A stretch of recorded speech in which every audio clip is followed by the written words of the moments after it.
All right, Nuggets fans, welcome in to Pickaxe and Roll, brought to you by our good friends here at Mile High Sports and FanDuel. I'm your host, Ryan Blackburn, at NBA Blackburn on Twitter, part of the Mile High Sports Podcast Network. I'm here in the Mile High Sports studio here at number 38, sponsored by Volo Sports and the Vmos app. Very excited to be here on this weekend once again. We love to be here with our friends at number 38. They always host us so well. Make sure if you're in the area, in the Rhino area, to stop by, check us out. I'm Ryan Blackburn. As you know, I cover the Nuggets for Mile High Sports, also at Locked On Nuggets. And in the booth, I've got my guy, Danny Bailey, who's standing by as the production guy. Thank you so much, Danny, for stopping by. Happy to be here. It's always a pleasure to be able to do this show with you. We got to find a way to do this more consistently. Just like I do love the back and forth that we get to have on this particular show. It's nice. It's a nice little refreshing Saturday or weekend thing for me. So always nice. And now we get to vent. Now we get to let some stuff out. I did some of this on Locked On last night, and I wrote about it on milehighsports.com. But the Nuggets lose to the Blazers in the closing seconds. The sequencing at the end of that game is, first of all, NBA Cup day, NBA Cup first game for the Nuggets at the NBA Cup. And lo and behold, it's over. It's over. They're dead. They're done. No, that's not actually true, but obviously it's very difficult to come back from going down 0-1. And like, you have to win all of the other games, and you have to win them by a pretty significant point differential, I would say. So that's tough. But Denver, they lose in controversial fashion last night to the Blazers. The Blazers played harder than them down the stretch. They executed better. Denver did not execute on either end of the floor.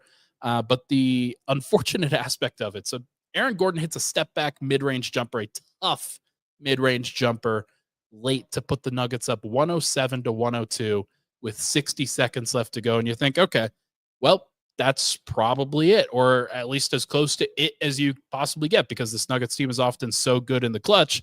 Well, 6 seconds later, Cam Johnson fouls Denny Avdia on an and one. He converts the free throw, so the game is at 2. It's a margin of 2. Then the Nuggets generate a wide open 3 for Christian Braun. He misses that 3. Then the Blazers drive down into the paint and drew another foul. Jeremy Grant gets to the free throw line. He ties the game with 27 seconds left to go. A perfect 2-for-1 for the Blazers. The Nuggets went a little bit early on their end, and as a result, they screwed that up. They screwed up the timing of this. Then Denver has to go down and try to score. They are unable to do so, and the ball gets deflected. It goes out of bounds. Cam Johnson actually got blocked into oblivion by Toumani Camara, and that I pointed this out on Twitter last night. Christian Braun cuts away from the corner. Toumani Camara leaves him completely wide open to block that shot, and Cam Johnson doesn't see it.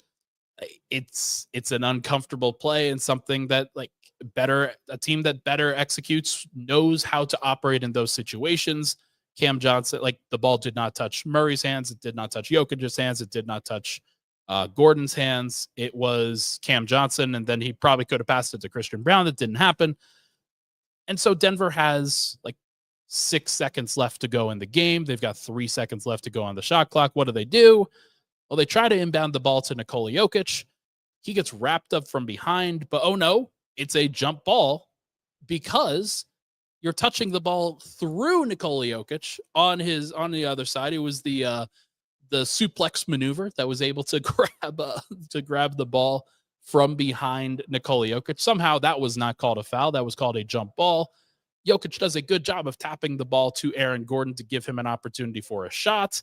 Unfortunately, that did not manifest into anything important, because Gordon got blocked into oblivion by Shaedon Sharpe. That's 2 times the Nuggets got blocked into oblivion in the final 10 seconds of the game. That one led to a shot clock violation. And then 3 seconds left in the game, Aaron Gordon fouls Jeremy Grant after he catches the ball in an inbound, 2 free throws. Jokic had an opportunity to end the game for a 3-quarter court pass by Aaron Gordon that got to the opposite free throw line. It was actually a pretty good shot that the Nuggets were able to get off, but it rolls off. So Denver loses. It's the second game this season, second game that we've been here at number 38, where I have to talk about a darn loss that the Nuggets lose in clutch time because of poor execution down the stretch. And it sucks. Like that is annoying as hell. Danny, is this a trend? This is unfortunate because the Nuggets for the other 3 games looked pretty good, and they didn't have to go to the fourth quarter and into clutch time in 2 of the games. In the other one, they were pretty excellent in the clutch and did a nice job. But that was with different personnel on the floor, and I think that is also pretty notable. This was an unfortunate way for Denver to lose this game, and the second time where they've been up at the end of it. Yeah, they just won 3 games that they should have won. And now you get into an NBA Cup game where it's a little bit different and the courts are funky. And, it's still only game 5. They're still kind of finding their feet, which I wish that we didn't have to say with a team that we're hoping is contending for a championship. But at the same time, I'm going to try not to panic, because I think at the end of the day, you're going to have some games where it seems like the calls don't go your way, the ball doesn't fall the right side of the rim, and you just got to kind of take it on the chin and keep moving. I think this team has the maturity to do that. Yeah.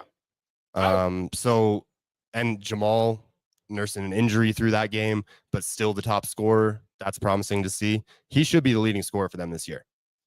It's kind of interesting to think about it, but I do agree. I think that there's a non-zero chance, and it's probably greater than at least like a 30 to 40% chance that Jamal ends up being the top scorer for the Nuggets. And even through the injury that he sustained in the last game, I would say, like he still looked pretty good. He was still dealing with the pressure pretty well. He was probably the only guy outside of Jokic that dealt with that pressure really well. Had a couple of turnovers. One of them was a bad miscommunication between him and Jokic down the stretch. Denver turned the ball over 3 times in the final 5 minutes of the game. And one of them was a Murray turnover. That's between him and Jokic. I'm not sure who to blame there. The credit goes to Murray, obviously. But this is another instance of Denver losing in the clutch for a team that is so consistent in these situations. You would think that they would be able to execute down the stretch. I'm not sure if that's my major takeaway from this one. It's annoying. It's one of those things that, this probably isn't going to happen in game 40. This probably isn't going to happen in game 60. This probably isn't going to happen in the playoffs, but it could. And we're starting to see some trends with this group, I think, that are not exactly stellar. So we have also seen, though, Jamal Murray hit very clutch shots in the playoffs. Right. Nikola Jokic hit clutch shots in the playoffs. Aaron Gordon hit clutch shots in the playoffs. So that's why I don't want to say it's a trend, even though it's maybe trending towards being a trend. It's not a trend yet. Yeah, for me, it's not about those guys. It's about the way that the other 2 are fitting into the mix. Fair. Like Jokic is going to make the right decision no matter what. I thought that he was bad in the opener, but this one was not about him being bad. It was about the Nuggets being unable to get him the basketball down the stretch. He only attempted 10 shots. He had 7 free throw attempts, so that makes up the difference for it a little bit. But Gordon had 11, and he deserved to take those shots too. Murray had 15. He only took 3 free throws, so the shot disparity there isn't that crazy. But you're getting a lot of attempts off the bench as well. Denver's more balanced, and they are trying to keep Jokic's minutes down as a result. But it does feel like Denver's offense is so much more egalitarian right now that when they usually press the Jokic-Murray button down the stretch in a lot of these games, they kind of went away from that this time and were okay in those situations, but it wasn't even really the offense that I think should have people more bothered. It's the fact that they gave up 38 points in the fourth quarter. It's the fact that they gave up 35 points in the second quarter. The defense, and this was the same thing for Golden State as we talked about, right? Denver gave up 137 in OT in that particular game, and they could not stop Steph Curry. I looked up the clutch stats that the Nuggets have through the first 2. There are only 2 clutch times in this season so far. They've got a 162 defensive rating. That's horrible. It's about as bad as it could possibly get. It means that you're giving up 1.6 points per possession. 80% of possessions are basically ending in 2 points. And that sucks. Like that's a really bad situation to be in. And Denver starters are the cause for that. It's like, as much as people want to complain about the bench, or maybe that put them into a bad position, like the starters are the ones that are giving up these buckets. And Christian Braun, I think, is one that has not necessarily held up his end of the bargain in terms of what he's bringing on the defensive end of the floor. It's horrible. And I think that it'll get better. It obviously will get better. But right now, what we can talk about through 5 games is that the Nuggets have won the easy games and lost 2 of the 3 hard games. Like the other one was without Anthony Edwards for the Minnesota Timberwolves. And that sucks.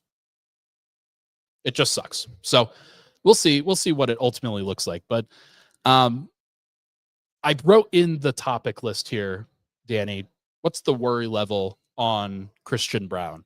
What is your worry level for Christian Braun? I would definitely like to see him hit open threes when 18% when they from need 3. him to. 18% from 3 to start the season. It's not pretty, but again, it's so early. I'm trying not to get worried. I don't want to get down on the guys because I saw the work they were putting in the offseason. It seemed like it was trending in the right direction. I have faith in this roster. I don't know if it's an Adelman thing or what, but CB has to rise to the occasion for sure. Yeah. I'm not worried yet, but if he has a couple more down games, I could get worried in a hurry. Yeah, like, look here, I've been Christian Braun's biggest fan of the media over the course of his first 3 years in the NBA, but especially this last year where he did everything the Nuggets asked him to do. Over the course of the first 3 years, he's done everything the Nuggets have asked him to do. Here's what they need him to do now. Like, the expectations as a player that signed a 5-year deal, a big 9-figure contract, is that these kinds of games are few and far between. Or if you make mistakes, you make up for it with important plays and detail plays in the biggest moments. And so far, he hasn't really done that. I would say that the 3 games where he struggled are Golden State, Minnesota, and Portland last night. Minnesota, he did not close. The Nuggets closed with Tim Hardaway Jr. and Peyton Watson in place of Cam Johnson and Christian Braun. And they were good. Like they made sure that was not a game by the end of it because their offense was so unstoppable. They had the spacing necessary and the defense wasn't a problem. Like Tim Hardaway Jr. was able to do some of the same things, if like at least that Christian Braun was not doing. Most of the time, Peyton Watson was guarding down the stretch of that game, but like Denver has more flexibility in a lot of those cases. With Christian Braun, when he's out there, you expect him to be the leading perimeter defender, somebody who can make plays and disrupt the opposing team. You expect him to make the hustle plays, and you expect him, like, I don't expect him to be a lethal 3-point shooter. I don't think anybody really expects him to be a lethal 3-point shooter, but he has to be a threat. He has to be somebody who is willing to camp out behind the 3-point line and punish teams when they leave him open. And not hesitate. Also, like, as I mentioned on that block from like Tumani Camera on Cam Johnson, I put that play out on social media last night. The reason why Camera was in position to block that basketball was because he was guarding Christian Braun in the opposite corner. And he's over in like dead central in the middle of the paint, playing around with the idea of being a help defender in that situation. And what does Christian do in that situation? He tries to cut behind. He cuts again. And it just, like, you want the space. You want to give your team the best position, like the best opportunity to succeed. Don't allow Tumani Camera to hang out in that situation and have an opportunity to make that play. If he is, punish him by being as far away from him as possible and then hitting the 3 because you've practiced it as much as, like, he works on his shot so often. Like, that is a situation where I think he was, I don't know if he wasn't comfortable enough with the shot throughout that game. He obviously missed one right before then, but I just think that he definitely needs to like work on these threes. Like this is the hard stuff throughout the year for him. The easy stuff is figuring out when and how to cut. Like that is easy as pie. There's no problem with Christian Braun's ability to be able to cut an offensive rebound and screen and do a lot of things that other players think are the hard things. For Christian Braun, those are the easy things. The hard thing is just camping out and hitting the three, like being patient and not getting uncomfortable with that. So I hope he continues to work on it, but we will see whether he can do it. Cam Johnson, I thought, had played a pretty good game overall. It sucks that the game ended the way that it did. I don't think it was Cam Johnson's fault. I think that he did a reasonable enough job throughout that game and made some important plays. As I mentioned in the topic list, Nikola Jokic was definitely fouled. There's no ifs, ands, or buts about it. I don't really care what the last 2-minute report says on that. You have any strong opinions on the last 2-minute report that the NBA decides to put out there every time? I think that it's a bad idea and they shouldn't do it because it just gives people more reason to get mad at the refs, and people are already mad at the refs. Yeah, but they have a pretty good reason to be, I would say.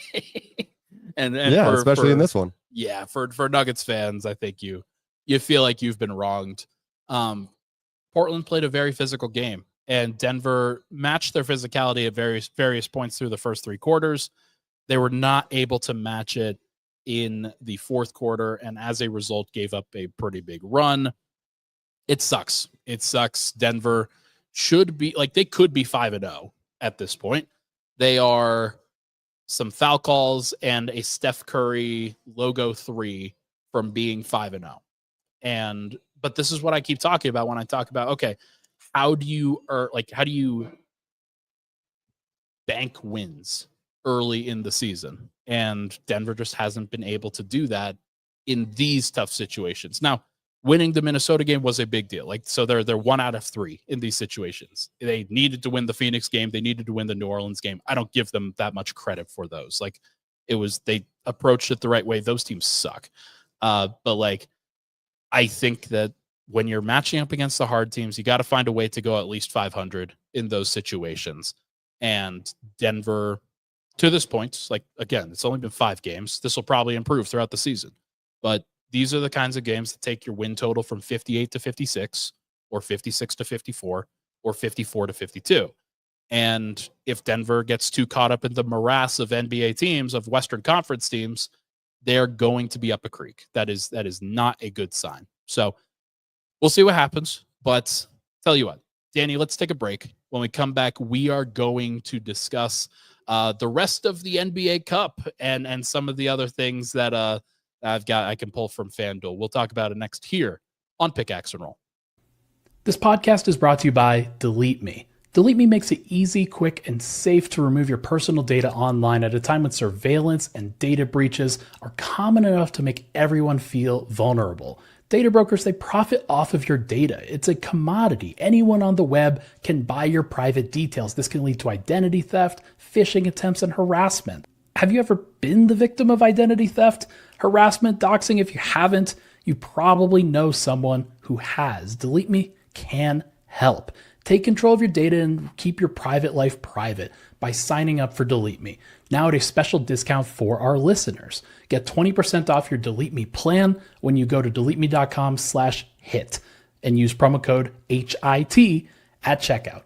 The only way to get 20% off is to go to joindeleteme.com/HIT and enter code HIT at checkout. That's joindeleteme.com/HIT, code HIT.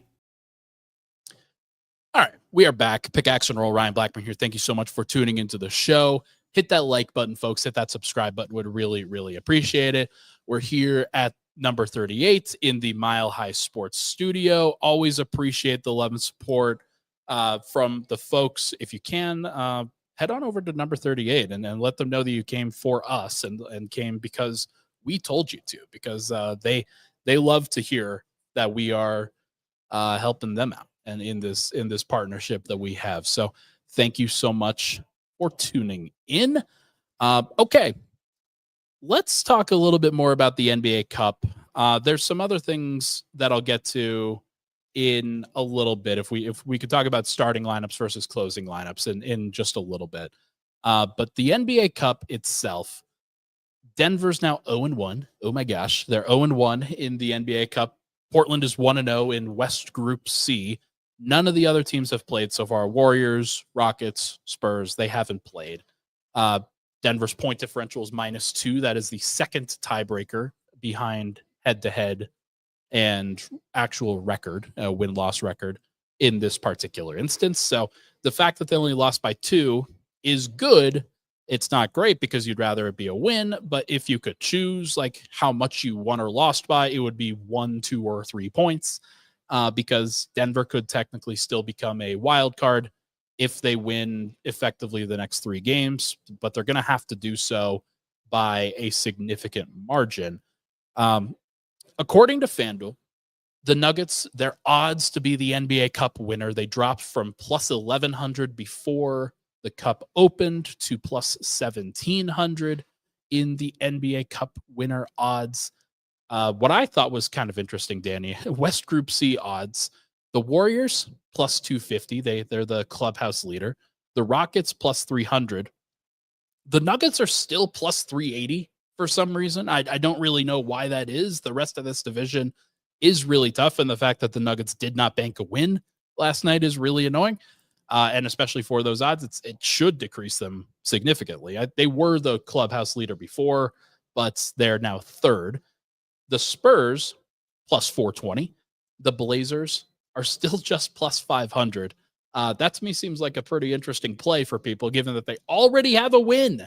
They already have one, and like they're not a bad team. This is a team that should be competing for the play-in tournament, but I think a lot of people just assume that they're going to falter at various points. Danny, the NBA Cup is probably not something that the Nuggets should care a lot about. It's probably not. It's not something that I care a lot about. I do think I'm doing my due diligence here, telling people what the NBA is doing and why this matters and what they're actually going through. But for the Nuggets and their perspective, I don't think that they should be going all out to get those next 3 wins. They should get 3 wins, but it shouldn't be a situation where they're playing 42 minutes a game for their starters because they're trying to advance to NBA Cup elimination play.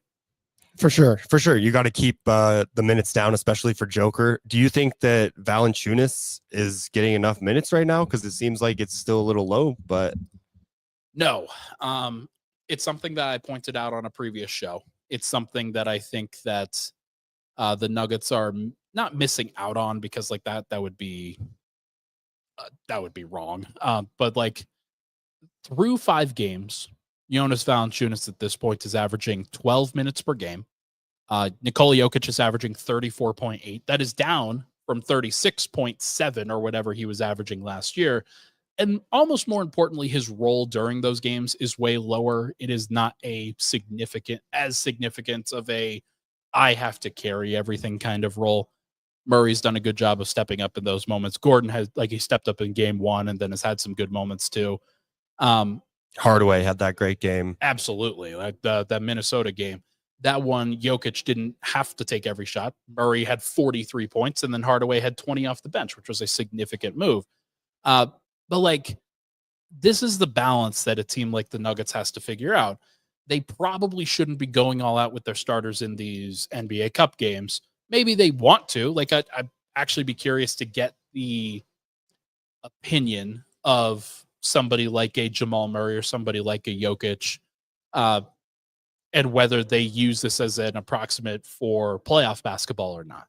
The answer is probably no. Like, based off of what I know about those guys, they're probably like, I don't know, brother. That's just another regular season game for us. But Golden State and Houston, those are playoff teams, you would think, right? So of course, it's kind of a good measuring stick type of thing. Yeah, it's an amazing measuring stick. It's an opportunity, especially on national TV. Now, Denver didn't play the last game on national TV, but the next couple will be. November 7th, they play the Golden State Warriors in Ball Arena. That one is on Prime, I believe. Actually, I think both of these are on Prime. And then the couple weeks after that, November 21st, they go on the road to face the Houston Rockets for the first time. That one will be on Prime as well. Like, those are going to be fun games, and the hope is that, like, from the NBA, they're trying to make them even more fun and have something to play for in that situation. That's not how I will be watching it. How I will be watching it is seeing how the Nuggets match up with those teams, seeing if they can execute in clutch time a little bit better. These are the long-term pursuits. These are not the short-term pursuits of an NBA Cup group stage victory. Although, like, this will be the third straight time that the Nuggets have not been able to do that. So I don't know if this is a trend that the Nuggets are starting up on purpose, but they might just suck during the NBA Cup. Like, that might just be the game plan here. They don't really care about it, and maybe it's on purpose. It's a silent protest. Yeah. It's the Enot from Nikola Jokic of, I don't want to play before December 15th. That's ridiculous. That's a joke, guys. I promise that is a joke. So Denver's probably not going to advance in the NBA Cup, and that'll be fine. They're going to learn. They're going to get better. The most important thing is that they improve and figure out this chemistry with their starters and what it looks like in the toughest moments. The starting lineup versus closing lineup thing is something I want to close on here. I think that the Nuggets should continue to close with Christian Braun and Cam Johnson for the most part. However, there are circumstances, and they are more frequent than they were last year, where it might mean other guys close. And the big reason for that, what did the Nuggets struggle with on this last game? Getting the ball to Nikola Jokic, defending, and spacing the floor. Having other guys that can get him the ball is very important. Murray is one that's going to be able to do that. Aaron Gordon, in theory, should be able to do that. Both of those guys should be able, it should not be as difficult as it was in this last game. I'm still not really sure why it was such a big deal. But the spacing the floor aspect of it, again, Christian Braun is shooting 18% from three. And more than that, he's shooting like fewer than 2.5 3-point attempts per game. It's just not enough. It's like, this is the stage of his career. And as I talked about in the previous segment, this is the stage in his career where he has to break out of that habit and find a way to put himself into a better position and the team in a better position to succeed from a spacing standpoint. The team last night, 6 of 25 from three. A lot of that is because they don't have natural spacing out there with their starting group, especially while Cam Johnson's he's still integrating himself. Christian should not have that issue. It shouldn't be as much of a problem. But the other aspect is defense. And like, Christian, I think, has been pretty weak on that regard too, but even like less so than him being underwhelming as a defender. Like, Peyton Watson is just a better defender right now. He's been unbelievable to start this season. And Denver, I think, missed him down the stretch of this game, making all of the hustle and ranging plays. And when you've got a whole bunch of guys that are driving, you need somebody that contests those shots a little bit better. Like, Jeremy Grant is 6'9", Denny Avdia is 6'9", Christian Braun's only 6'7". I'm just kidding. I did that for Danny.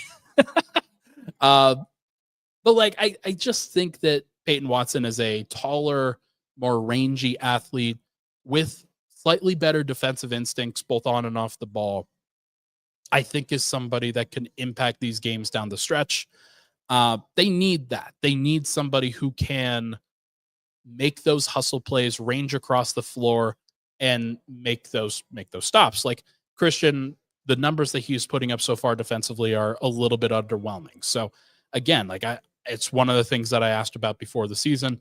Can he be more proactive with the way that he is guarding some of these actions, as opposed to reactive and shadowing and shading guys and not necessarily making plays on the basketball? So to this point, it hasn't been successful. The closing lineup that the Nuggets had against the Wolves is one that I think that they're going to go back to.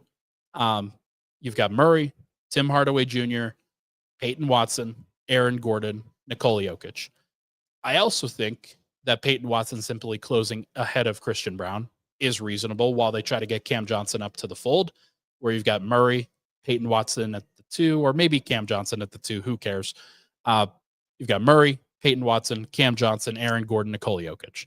They put that lineup out there earlier this game. Thought it was pretty interesting. I think that there's a time and a place for that lineup, especially when you've got a whole bunch of bigger, switchier wings on both ends of the floor, and you need somebody else to match size for size. So lots of things to play around with, Danny. Is there another player outside of those guys that you think could break into that closing lineup? Like Bruce Brown is somebody I didn't mention. Do you think he could get into the mix there? I'm not sure where he fits in on this mix, but he's still very good and trustable. I want him to be a part of the closing lineup, but I don't know that he will work his way up there, especially with how well Tim Hardaway has gotten off to this fast start. Jamal's playing so well and already playing a lot with the second unit, so he's going to have some minutes shifting around. But yeah, I don't know if Bruce can get in there, because like you said, a lot of these teams now they're so long.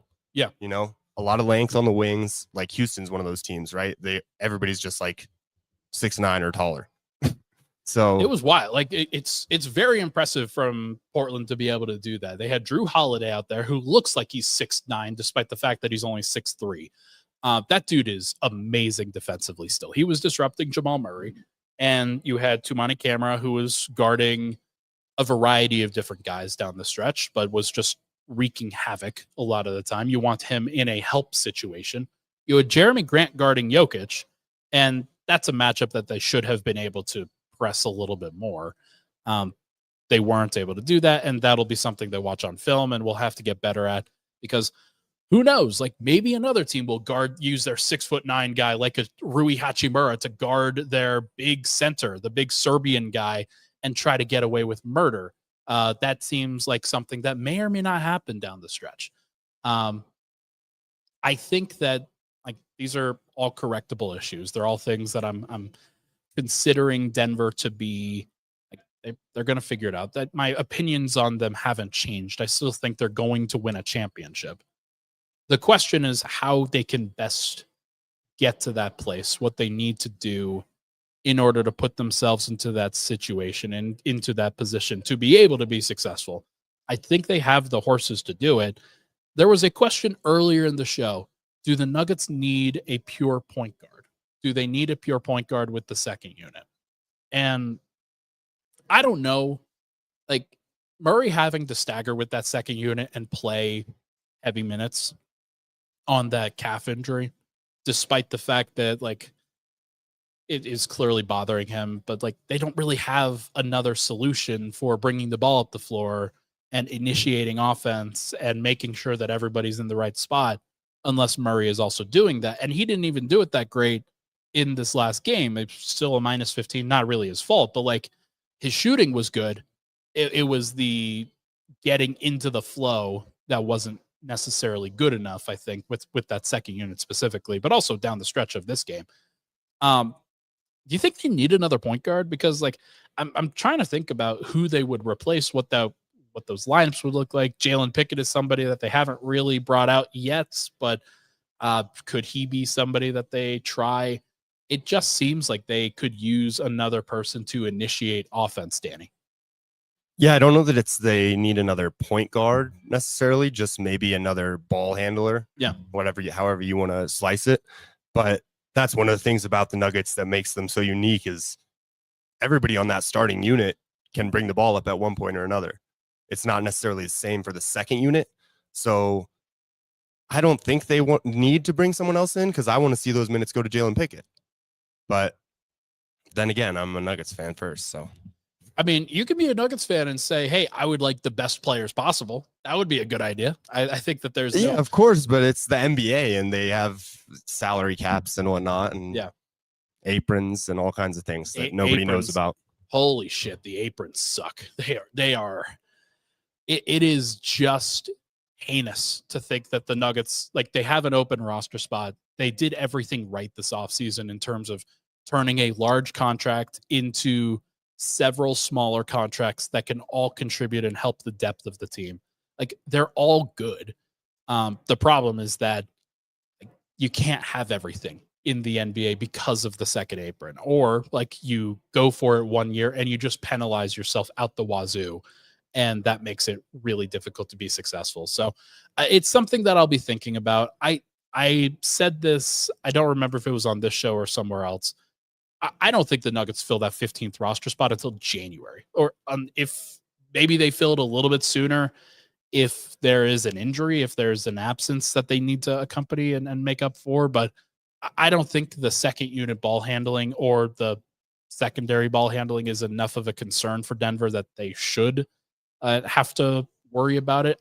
This is a good opportunity for Peyton Watson to keep working on his game, for Christian Braun to keep working on his game, for other guys to step up, and Bruce Brown to be in that situation and really step up.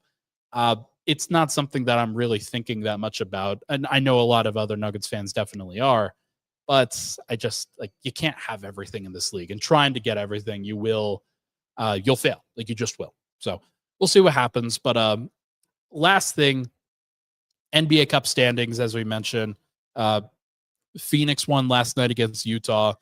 The Lakers won. The Clippers won. Shocker. The Lakers in a situation in Group B against the Clippers, the Mavericks, the Pelicans, and the Grizzlies. Who could have foreseen that the Lakers would be in a really good position to advance to the elimination stage in this NBA Cup? Where could the NBA have wanted that possibly? OKC in Group A has not played, but Phoenix won their game against Utah. OKC is facing off against Sacramento, Minnesota, Phoenix, and Utah. Gee, I wonder who's coming out of that group. Group C is just it's an absolute insane gauntlet, with Portland being like the easiest matchup for Denver, and they've already lost. Golden State, Houston, and San Antonio make up the other three teams.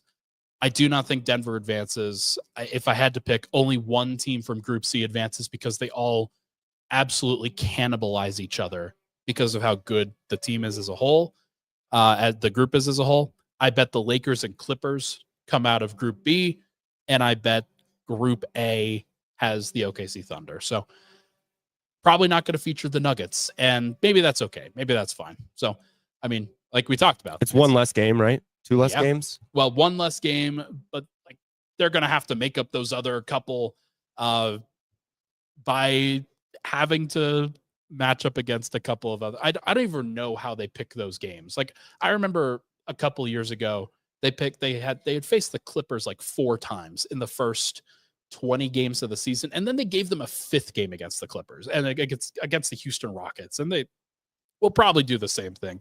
They'll probably pick a game against the Rockets. They'll probably pick a game against the Warriors, and it'll be like, hell, like what did Denver have to do to get an easy schedule around here? They should be able to take advantage of it. Fortunately, Denver's got a couple days off. They do not play today. They do not play tomorrow. They play on Monday against some team that I actually don't know. Like this is where everything starts to blend together.